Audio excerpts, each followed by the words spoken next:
Hello everybody, we're a little bit early, but according to what Bob told on Saturday, we're a little bit late because he said we'd be on 4 o'clock today. Right, well, I know that, but give or take an hour. We want you to get here and be waiting.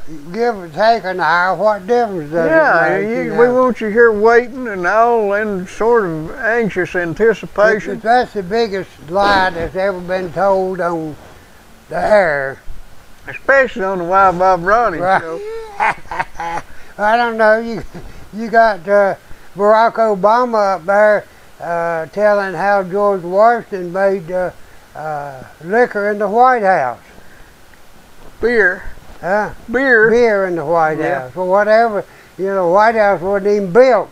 Well, he gets stuff wrong. He went back 1,000 years to prove how bad Christians were, but if he'd gone back another 300 or 400 years, he'd have found out how low down Muslims are. Right, exactly right, because the Crusades were only launched in response to attacks the Muslims were making on the Christian community. And because at that time, I think, when the first Crusades occurred, Egypt had already fallen to the Muslims. I think they had already taken over Jerusalem. Mm-hmm. They had already advanced as far north as the, I don't know what it was, Istanbul or Constantinople. There's one close kin, ain't they? Yeah, one or the other. They had launched campaigns into Italy and into Spain and into Portugal, and eventually they wound up as far north as what is the name of that place up there where Hillary Clinton claimed she got fired on? Bosnia.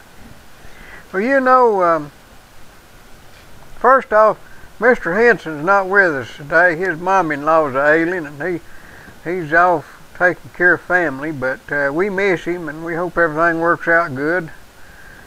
And Bob, he's almost here, and I'm just barely. Right, yeah. I'm not ever quite here. I've not got used to this weather yet. If you would take that bikini off and put you some clothes on. Have you ever been to the Coral Castle?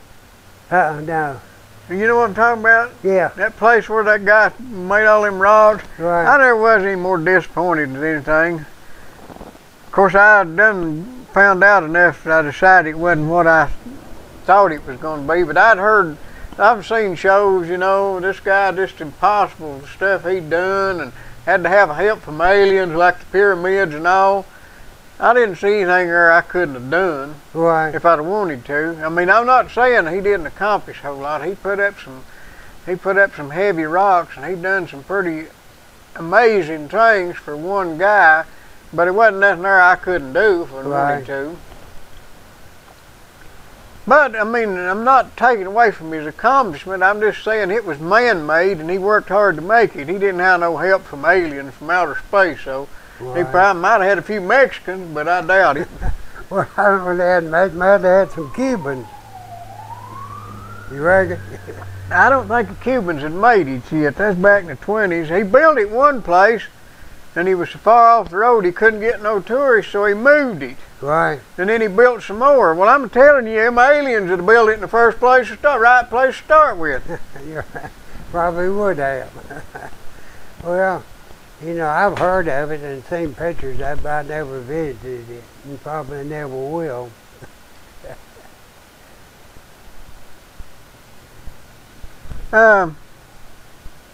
What else has been going on down in sunny South Florida? Well, I don't know, but it's not a bad place to visit in the winter. I wouldn't want to live there. Right. Well, as I mentioned a while ago, we could have a lot worse weather here than we're having. I missed a good week, though, when I was gone. There's a lot of places, have severe weather that inhibits their activities and that sort of thing. But we're blessed here. I would like to see a little bit more snow in this area than I do. Making a show, what are you doing? We just don't seem to get that type of precipitation we get a lot of rainfall here. Be careful. A lot of cloudy skies, a lot of moist air, a lot of dampness, a lot of haze, but we just don't get a whole lot of snow here. Well, we used to get more. Right. But we always did get most of our snow in March, so don't give up. Right. Well, I know most of the snow that falls in North Carolina falls in March, too. I've seen it snow well up into May. Yeah, I saw snow in April myself one time around here, and I don't remember seeing any real snow in May, but my grandpa talked about having corn up about that high, and they planted corn on the 10th of May. Right. It's been 100 years or so ago now, I guess. Right. But said they had corn up about that high, and they looked out, and there was snow, and the corn was sticking up through it. Said the sun come out and it melted off and didn't hurt the corn. How about that? You know, even in your orchards, when you have a freeze, they'll spray water on the crops, on the fruit to keep them from freezing, you know. And well, that's good. So it means you do know of snow having been here in May. Of course, we got this global warming now, and we ain't going to have more of that. Right, no, we won't have any more of that. In fact, all this lovely temperature we're having today, we can attribute directly to global warming. And I tell you, when I go outside, I feel like taking my coat and my shirt and everything off. It's so warm. Well, I'll tell you what, I think that some of their lies are falling apart, people catching on to what they've been pulling, because they keep getting caught adjusting the figures to make them look the way they want them to look. Right. And it's a move to take over. That's all it is. It's another one of them control things. And now they've figured out they're going to turn the internet into FCC regulated things, so they're going to take it over. What's wrong with the internet? It's working just fine, but they're going to take it over and make it good. Right. So they've killed that goose, and the golden egg is over with. And every time the government gets their hand in something, they ruin it. Now, you can like that or not, it's the truth. Well, I'm going to say that I don't know of a whole lot of problems that government has ever solved, other than maybe arranging some interstate transportation and that sort of thing. You know. Well, if they had turned it over to private enterprises, it got done quicker. Right, and also if they had not had the regulatory power that they had, it would have been built anyhow, because what would have been built for financial reasons, financial gain, rather than just because they wanted a good-looking highway to go through a place. Well, the theory on it was national defense. That was a justification for it, and it really did make sense. But you know, right now they're putting up more signs out toward Denver. You been out there today? They're putting up another bunch of signs. I knew they were doing something out there. They'll have $100,000 worth of signs up before they get done, and the only thing they're doing is telling us the road's crooked and there's a curve. Right. Anybody that's ever lived out there knows that, and anybody that's going out there needs to learn. We don't need signs to tell people when to slow down. We need signs to tell them to start slow and stay that way, and put up one sign. Right. Slow down, dumbass, and go from there. Right. Well, you know, we don't really need a sign since they knocked that pine tree down there on the Hicks Hill. You know, everybody said it, that pine tree anyhow. You remember? Well, the sharp curve there come down the Hicks Hill. Yeah. There used to be a pine tree there. Well, the pine tree ain't there no more. It got hit off. Yeah, a couple of people got killed there. Did they? Yeah, different times. Right. One guy went down there and run up on the bank and rolled his Jeep down on top of himself. Well, do you reckon the lady that ran through Alpine Vapors up here, that a sign would have helped her? Well, if they'd have put a sign up and told her there's a curve there, I'm sure it'd have kept her from wrecking. Right, probably, yeah. If it only saves one life.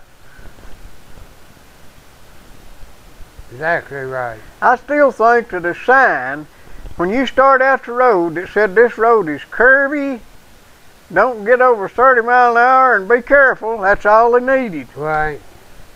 Well, people gonna drive, you know, I go out there, it don't make any difference how many signs you got. I get people that pass me on the White Bridge, they pass me on all kind of situations going up through there. Even if I'm running 45 or 50 miles an hour, which is probably about as much fast as you ought to go up through there. Not that I couldn't drive faster if I wanted to, but that's fast enough. Well, here's the thing, and rather instead of putting them signs up, if they had paved the road, resurfaced the road, and put some new lines on it, that would have helped more than all their signs. Safer. Just a new line would have been better than all them signs. Right, yeah. Because it's very difficult to go up through there at night if you don't have the white border line on the right, and especially if you don't have any center lines that stand out. You just kind of guessing where you're at. I drove that road and they put the first lines on it probably 20 years ago, and I've been driving for, I've been driving for 50 years, so I drove it 30 years without any lines on the road, right. And it helped a whole lot putting them on there. But I knew where I was at. But you meet all them damn Yankees in the middle of the road, when you put a line up there, at least they know they're supposed to get over. Yeah, but they don't know which side. Yeah, that's a problem. Yeah. Well, what else is going on? I don't know, Bob. I'm just here. I don't either. I just take it day by day now. I went to North Carolina and took care of some business down there and made it back. You went over there for your parole hearing, did you? What? Went over there for your parole hearing? Yeah, I had to come back from a parole hearing. And you know, this is one thing we need to, I think, address over and over and over again, is the situation in this county where I don't know how many thousand people are on parole. Well, we got the wrong ones in jail. The politicians ought to be in jail. Right. Yeah, politicians and the court officials ought to be in jail, and the rest of the people ought to be out. But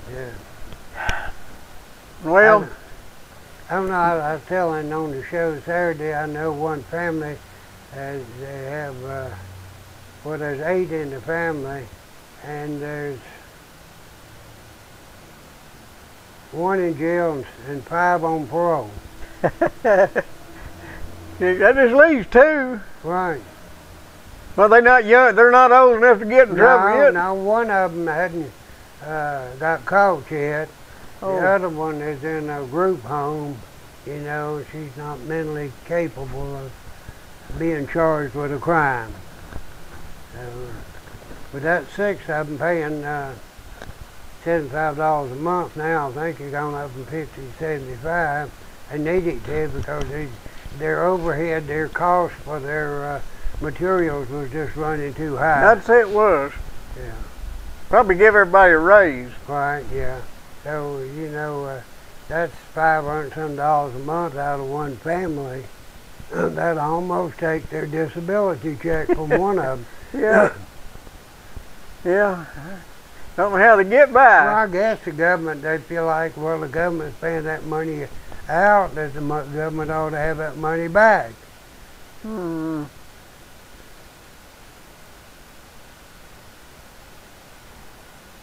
But things are going pretty good down here at my place. I'm about moved out of that building. Have you looked at it? Did you look at it?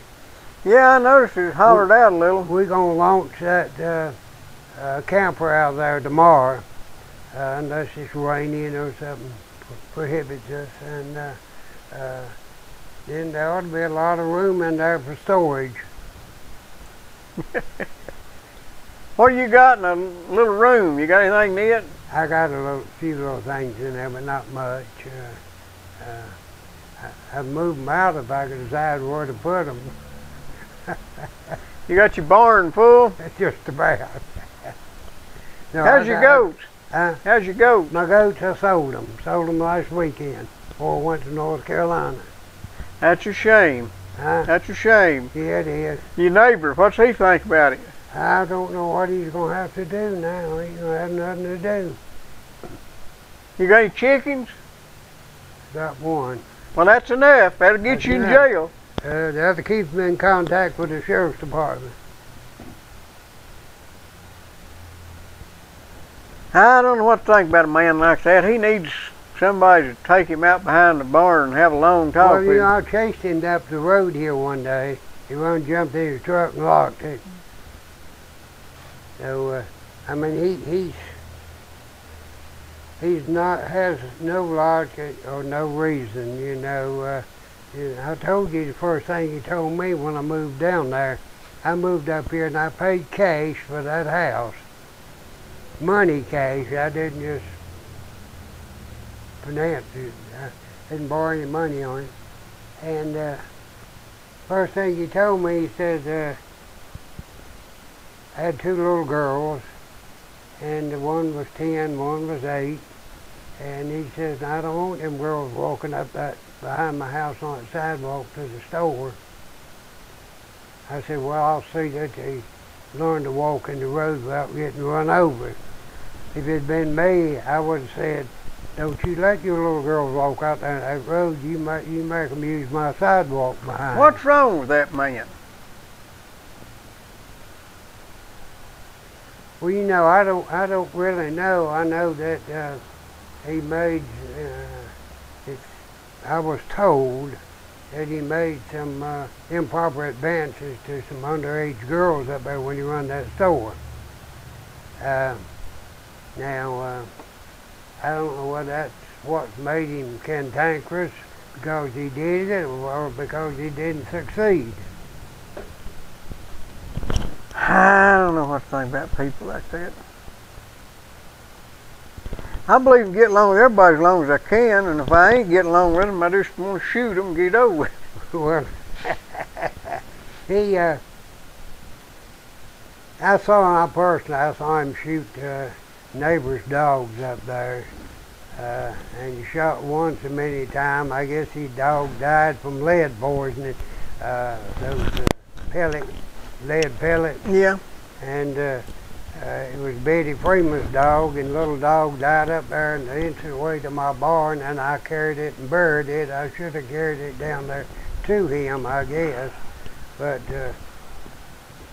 I don't know, you know. My goats should have got out, but they hurt absolutely nothing. They probably didn't get 10 feet off my property.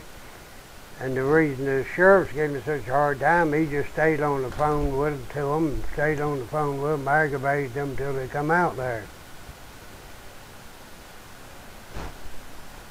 Well, I don't believe you come out ahead of being such a sorry kind of a feller. I believe it catches up with you in the long run. I wouldn't trade places with him, you know. Of course, I hope he's getting along okay, you know. I don't know how he is. I haven't seen him outside in a couple of months. I hadn't seen his truck out either, so evidently he's not driving.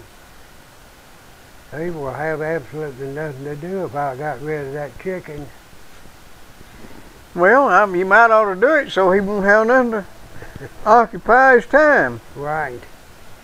But you know, with this weather we got, this is ideal weather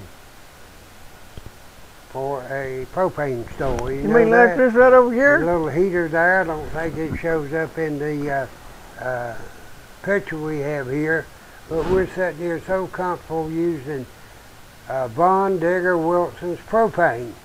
And it does put out a rosy red glow that just heats you completely over, and you can't beat it. I think Digger has gone down on his price just a little bit. I know he has as far as his tanks and with propane. Now you can buy a tank with propane in it now for $36, $35 I believe. We even went down $1 on it. Yep. And you can't beat that, because you go up here to the Blue Hippopotamus store, they'll cost you $49.95 plus tax. That's over $15 more that you'll pay. So you can't beat that. Good gas, good service, He's there. And good old digger. Right. He's there Tuesday through Saturday. He's 8 to 5 on Tuesday through Friday, and he's 8 to 12 on Saturday. Of course, it was 8 to 2 last Saturday. 562-5444. 5444. Right. That's Ron Digger Wilson, right down there in Sawmill Holler where the road split. Right where it fell down run over his Ellison road sign and stuff. Maybe that's the same woman. That's what I was going to say. Same woman to come through there. Reckon she practiced down there just to get wound up good? She's practicing what she was doing, and I hope the lady's doing all right. I hate, if anybody get hurt, but to me that's just so unnecessary to have an accident there. It has to be just completely, you can't blame nobody but yourself. Yeah. You got to watch where you're going sometimes. Right. Well, what do you think about the little Tempest in a Teapot over Brian Williams' false story over in Iraq?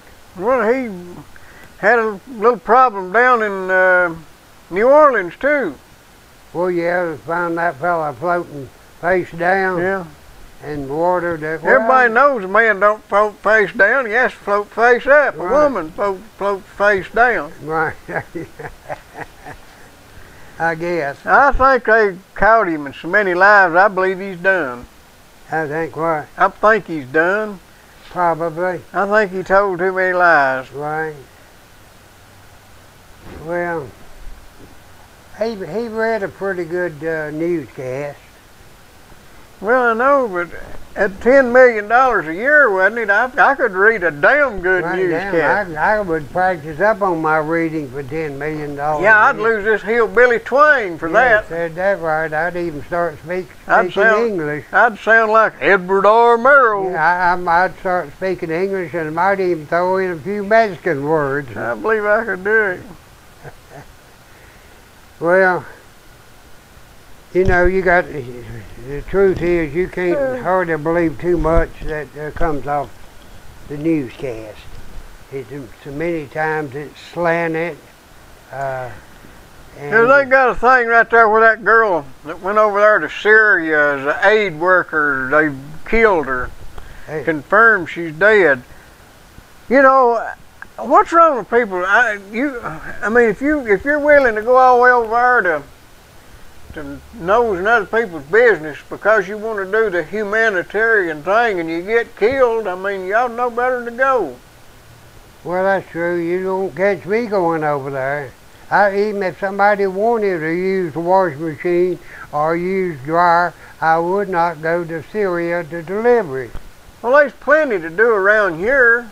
If she wanted to do something, she'd get out here and find somebody that's not on welfare and needs a little help and help them out. Well, there's plenty of work to be done around here, humanitarian work, and I really believe that if the proper amount of humanitarian work had been done here by non-profits and by churches, then we would not have the government's intervention in our lives so much. Well, we had that till the government hogged it over. Had it what? Hogged it over, took it over. Well, yeah, that was in the 30s mainly when they did that. And I was talking to somebody just yesterday, and I said, America was in worse shape in 1938, 1939 after FDR's programs kicked in than we were in right after the financial breakdown in 1929, and that the only thing that saved us from FDR was Hitler, and the Second World War is what brought us back into productivity and into prosperity, and then the government has done everything since well, to take it away from us. They had stock market crash at the beginning of the 20s. Right. stayed out of it. Calvin Coolidge didn't get involved, stayed out of it, and it bounced right back. Right.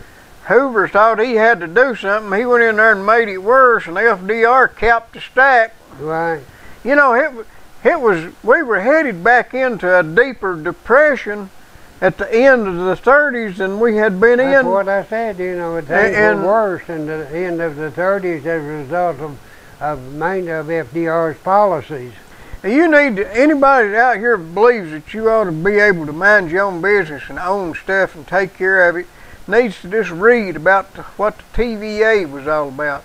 They thought these people here were just a bunch of cross-eyed idiots and couldn't take care of themselves, and they was going to come in here and run this place and going to show us, you know, just going to build a modern, perfect society. And them there hillbillies wasn't going to be allowed to live here no longer. They wasn't fit to live here. They could live out their days, and then they had to be gone and moved off. And you hear all this talk about what a great thing a TVA done for this area, but if you'll just stop and back off and look, Charlotte, North Carolina, and Atlanta are both thriving. Right. Neither one of them had any TVA input. So is Greensboro, North Carolina. So is most of the cities in North Carolina. Well, TVA didn't help Miami, and they're doing all right. Yeah. TVA didn't help Cincinnati, and they're doing all right. Right. I just think that if the TVA had stayed out of it, now they did come in here with cheap power. But well, let me ask you something. Is Nashville supplied with power from TVA? yeah, they got some of the benefits. Right. So you can't count them really. I'm not so sure about Memphis. I guess they got some of the TVA. I don't know. But two perfect examples, same geographic situation practically as Charlotte and Atlanta, and both of them are doing much better than Knoxville and Chattanooga and Johnson City and Nashville as far as that goes. Of course, Nashville's got kind of a captive industry out there on the music business, but they run half of it off. Right. Well, one thing I appreciate about Nashville, you know, when they flooded out there, they went ahead and built back, and you didn't hear all that fanfare like you do from these other places, a crybabying like they have down in New Orleans. Yeah, they're still taking on New Orleans, and Nashville got wiped out, and you didn't hear nothing about it. Everybody just went and shoveled out and went back to work and fixed it. You know, the Ryman Auditorium was closed down there for a long time. I know that. People, if you don't do nothing, just sit around and wait on somebody to take care of you, you don't do nothing in life except fall behind and get dependent. Right. Well, you know, being out here among people in this area a lot, you know, it keeps coming back to me time and time again. We have a large number of people in this county who draw a government check. Goes right back to the TVA making dependents out of them. All right, they draw a government check, they get government food stamps, and a good many of them have government housing, okay?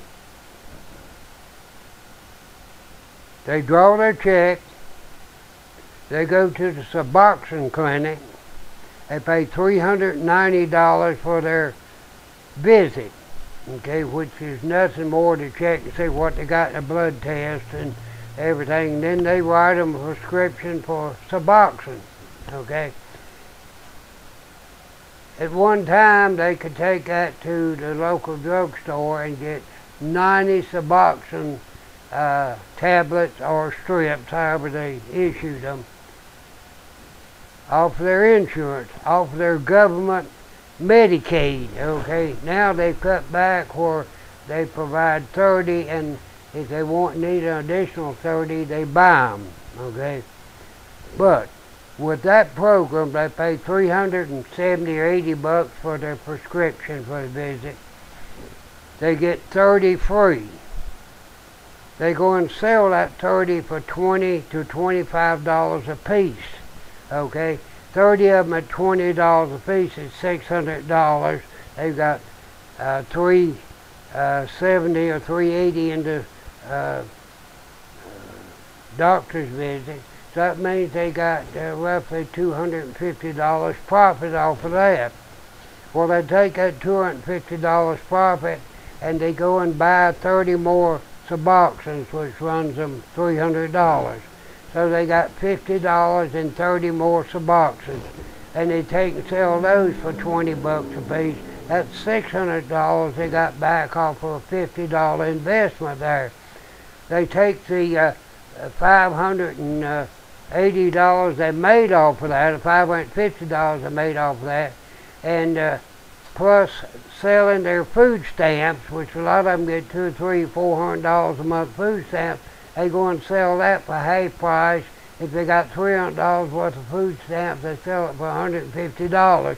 So they got $150 on the food stamps. And then they go down to the handout place and get free food. Oh, well, yeah, I'm getting to that. All right, then they've got the $550 they made off their dope. So that there is $700 a month. Then they're drawing $700 to $800 a month on their disability or family first or whatever they get. That's $1,500 a month they got going there. And then they go to Open Arms or some of these other charities and get their food. So, you know, man, they got it made. Well, them people are good in business. They ought to be doing something besides sitting on their hind end. They could make money working. Well, yeah, but what I'm saying, if they would put as much ingenuity and effort into earning a living, making a decent living, they'd do a lot better. But what my point I was getting to, what are these people good for? Stop up a hole in the ground. They're not good for anything, you know. They produce nothing. They're all out for themselves, you know. They don't do anything for anybody else. The only thing in the world I see that comes good of, when that's not really good, you know, grandma gets a disability check and all of her grandchildren flock in on her. Well, that keeps a family together. I guarantee you that, you know. So I really just wonder, what are these people good for? And I don't know, Bob. I give up a long time ago.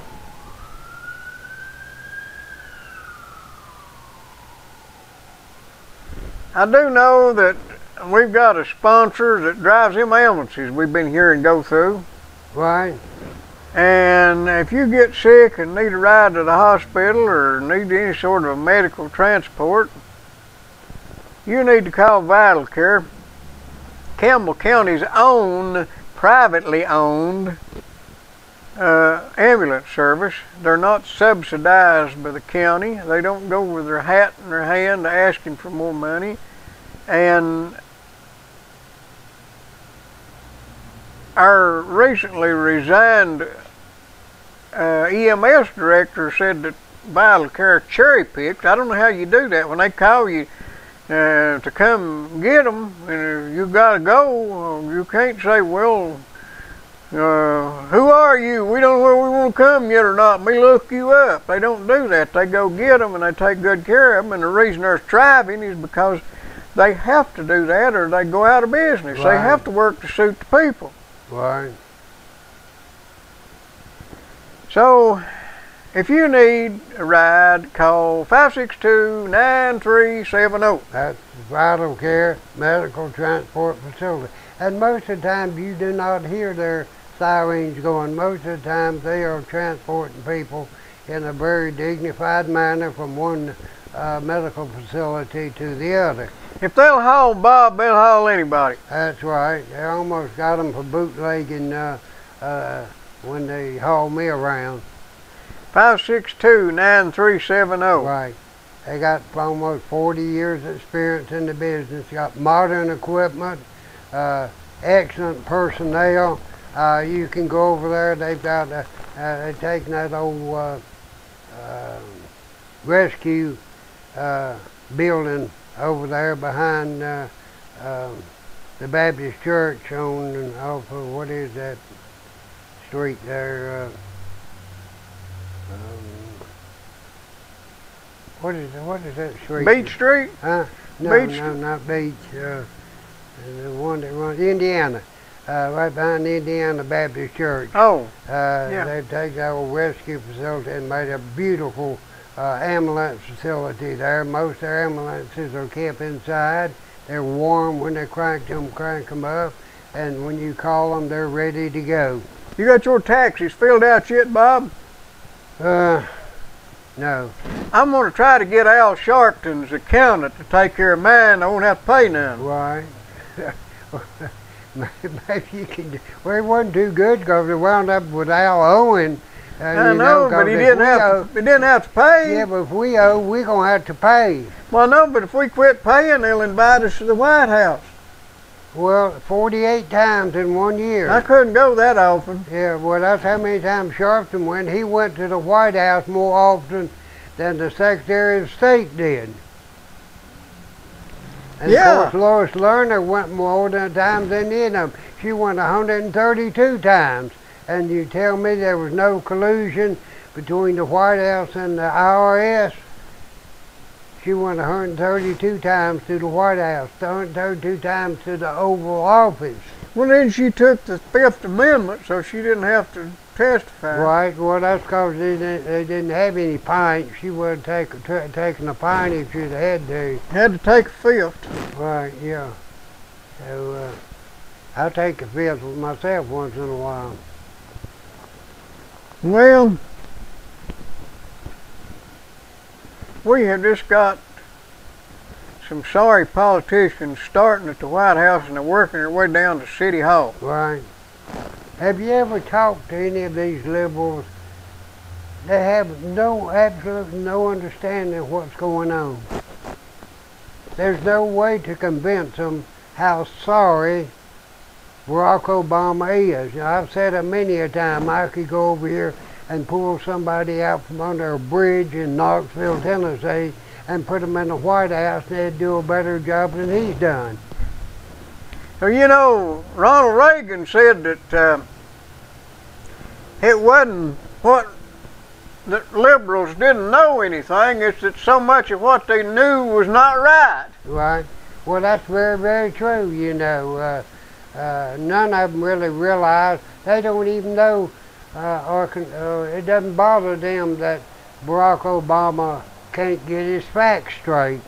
It doesn't bother them that the IRS collected over $242 million off of people who owed less than $10,000 taxes, and yet they will not collect off Al Sharpton, who owes $4 million something. Then you got Charlie Rangel, who no telling how many million he owes, you know, who takes off down to Bimini and stays down there.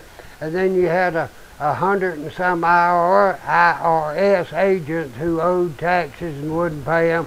They let them go because of that, and now they've hired about all of them back, and they still hadn't paid their taxes. Well, what I can't figure is why anybody could be that dumb and not starve to death.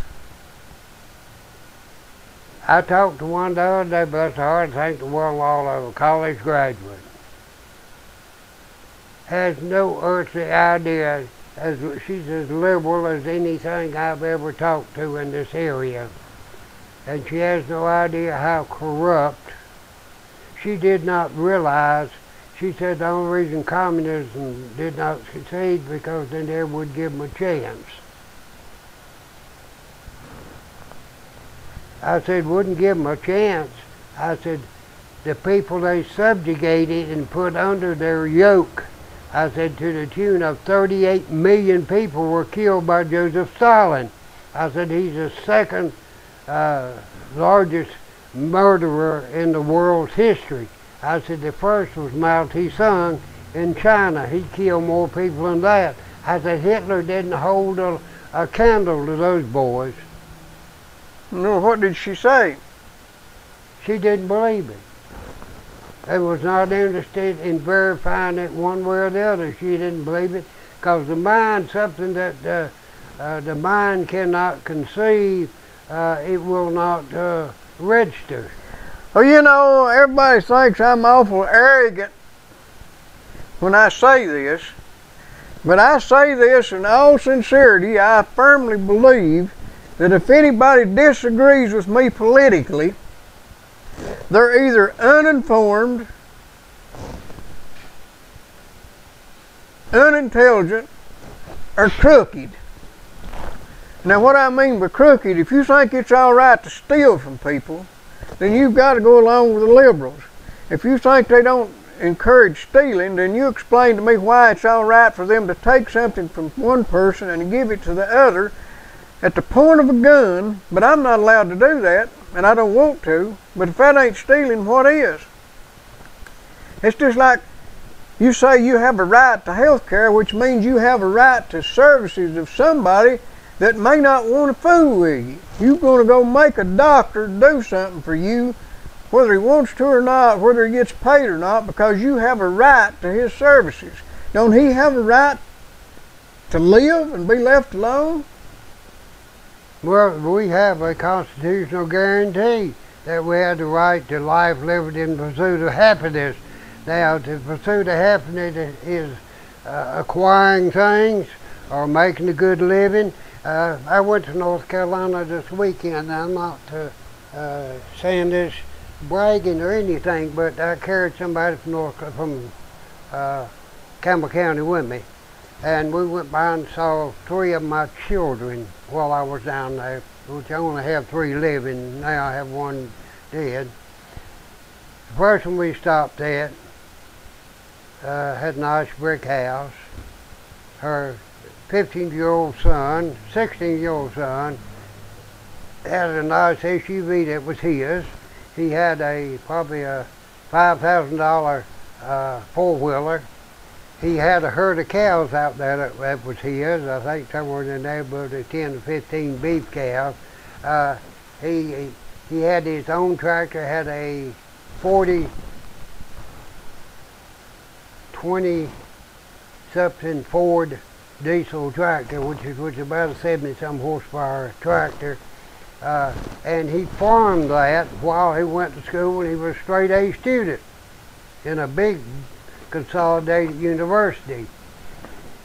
The next one I went to see, she was at work, is an RN, makes somewhere around $45 to $50 an hour. Okay, owns her own home, nice little piece of property there, a fairly modest little SUV she drives to work.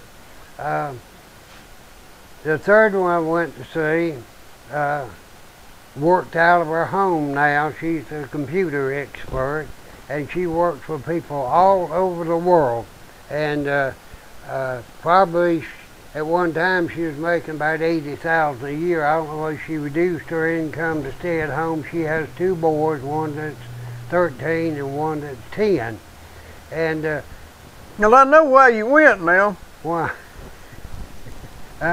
No, I needed to stick my head out. Now, her husband also owns a big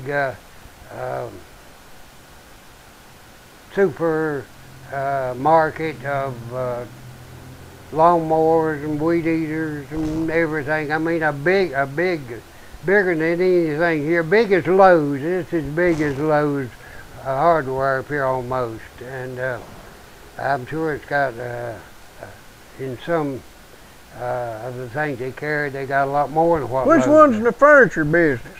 Which one's in the furniture business? That's the one that's a nurse now. Her husband's in the furniture business, okay. That was the second one I went to see. But the one from Campbell County, she looks nice little house. It probably was a $150,000 to $200,000 house, maybe. Stretching it. It's not all that fancy, but it's nice. Had a little new Nissan Pathfinder sitting in the yard, and her husband drove a new one of these Toyota electric things, whatever it is, I forget what they are. She says, how in the world do people down here afford this sort of thing? Well, I'm bad to tell it just like it is. I said, first of all, they finished high school. I said, they did not start laying up in the bed with somebody when they were 12 or 13 years old, smoking dope and drinking, which this person had, okay? I said, next, when they graduate from high school, they went to college. I said, they worked while they were in college to supplement and have some of the things they wanted while they were in college. I said, third, the day they got out of college, they went to work, and they've worked every week since they've been out of college, which has been a number of years now. I believe that one graduated, she's 43, so she would have been out somewhere in the neighborhood of 20 years, 21 years. So she's worked 21 years, and has never missed any work, has never been out of work. None of them dope, none of them smoke, and none of them drink to amount to anything. I don't think any of them would have anything against drinking the beer if they wanted to, or taking a drink, a social drink. But none of them are drinkers, dopers, or smokers. That's the way you have something. You don't do it by, when you get 12 or 13 years old, start laying up everything around, start smoking dope, start laying out of school, start figuring ways you can start drawing a government check. Neither one of those kids have ever drawn a government check.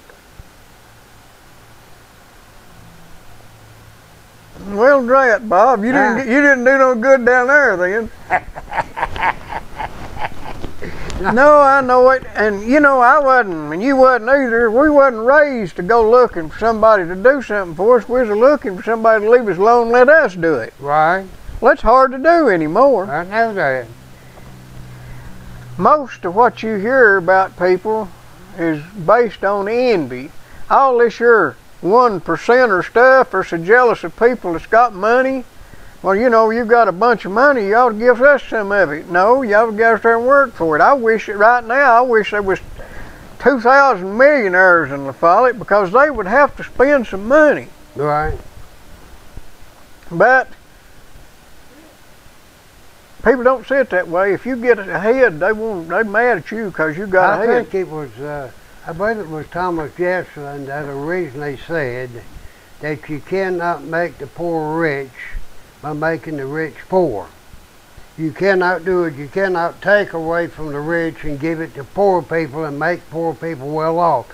I've said many a time, if you divided the wealth of this country up on a Friday and gave it to each one, everybody in this country an equal share, that the people that had the bulk of the wealth would have it back by Monday. Yep. Yeah, that's right. Now, you take far as my life is concerned. When I left home, I left home.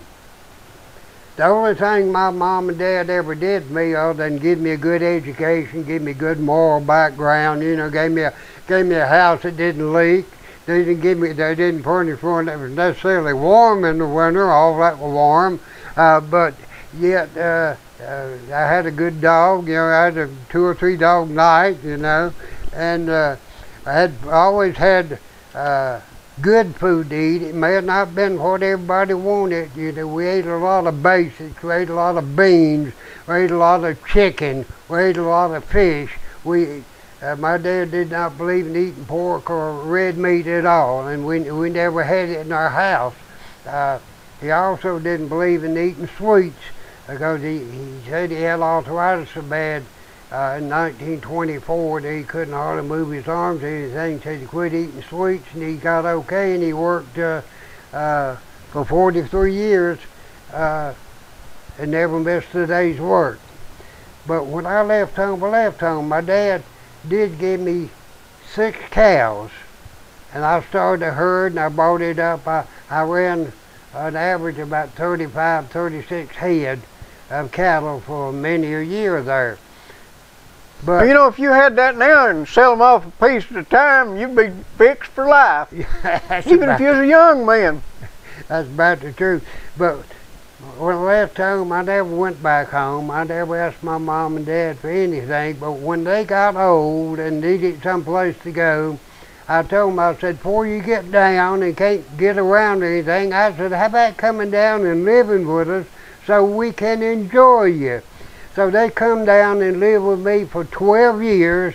And my dad says, this is the awfulest house I ever lived in. So you don't never need no groceries or nothing. I said, well, if I do, I'll ask you for it. Because he was so used to doing things for his children that he wanted to continue doing it, you know. And bless his heart, he lived to be 100. My mama lived to be 90. And they were grand people. They raised me right, you know. I necessarily didn't do right, but I'm glad you acknowledged that. Right, but now my dad, when he come to my house, he continued to tell me what to do. I said, yes, sir. I never sashed in my life, and then I go ahead and do what I wanted to do, you know. But I never sashed him or was defiant to him in my life. And I did tell him one time, I said, Daddy, I was about 6 inches taller than him, and bigger than him. I said, Daddy, I done got too old for you to whip now. I said, you might as well just get that out of your head. I didn't argue with him, but I wasn't going to let him spank me. I probably needed it now. Now you do realize that if you'd have broke down over in North Carolina, there's some Napa stores over there, but they ain't near as good as the one we got up here. You know, I used to live right beside of the Napa their center where they distribute all these parts and things from. And I keep asking one of their representatives. I had a good-looking girlfriend that worked there too, bless her heart. And if you're tuned in to UGTV.tv, it's a miracle. Carol, I want to tell you that I still think very much of you, and that you're still one of the prettiest ladies that I knew. Well, you know that Napa, that's a funny name. What does that mean anyway? We'll have to let me call Jerry. Call Jerry and find out what Napa means. See what it is. Jerry, hey, yeah, tell me what Napa means. National Auto Parts Association. Okay, Napa Auto Parts Association. Oh, okay. I thought it was a place to raise grapes. What? Place to raise grapes. I thought it was, you know, I thought there's a Napa Valley. Or something. Yeah, out there in California. I thought it had something to do with a valley. What's the National Auto Parts Association got to do with growing grapes anyway? 562-2529. 2529. That's Napa Auto Parts, right across from IGA.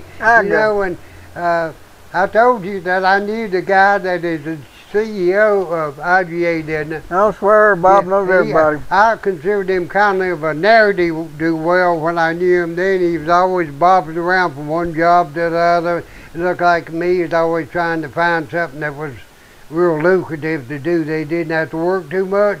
Well, evidently he found something, you know. That's NAPA across the road from the IGA. Right, from the IGA, and the IGA stands for International Grocers Association. Yeah, that's what it stands for. But we don't stand for much around here, but if you get to need any roofing or storage buildings or used furniture or little advice, just call us. We'll be glad to take care of you, and I guess we're going to go pretty quick now. I usually have a good selection of washers and dryers and refrigerators and kitchen stoves, and still have a few baby items left, which I might have to go back into baby item business because it looks like everybody else done closed up. Yeah, this town is so poor it can't even sustain a Salvation Army store. That's right. You know, I was noticing Mike telling how great things are going, that 7 businesses that opened up here in La Polly. I just wonder if he's counted how many's gone out. I don't think he can count that way. Right. That's amazing, ain't it? Yeah, it is. How many has gone out, sure enough? If you can. I have no idea how many has gone out this year, but I know that the last count I had, there was 102 business doors. that did not have a business behind them. I know, but they're going to have downtown purty. Yeah. It's going to be a purty downtown where nobody works and nobody earns a nickel and nobody does business. Yeah, but it looks good. Yeah, it looks good. Right. Why don't they just flatten it out and make a garden out of it? Well, I don't know. You know, that's a possibility. Or at least they could do is put solar on the roofs. Well, I hadn't thought of that. They'd be selling electricity and we'd all be rich. Yeah, they could create enough electricity to wouldn't nobody have to pay no tax here in the town. Would that be nice? I don't believe it'll work. Huh? I don't believe it'll work. Sayonara, folks. Thanks for watching this foolishness. We do appreciate it. See you Saturday. At 4 o'clock. 4 o'clock on Saturday. Yeah, okay. That's See ya. WLAF and all them other places. Right here too.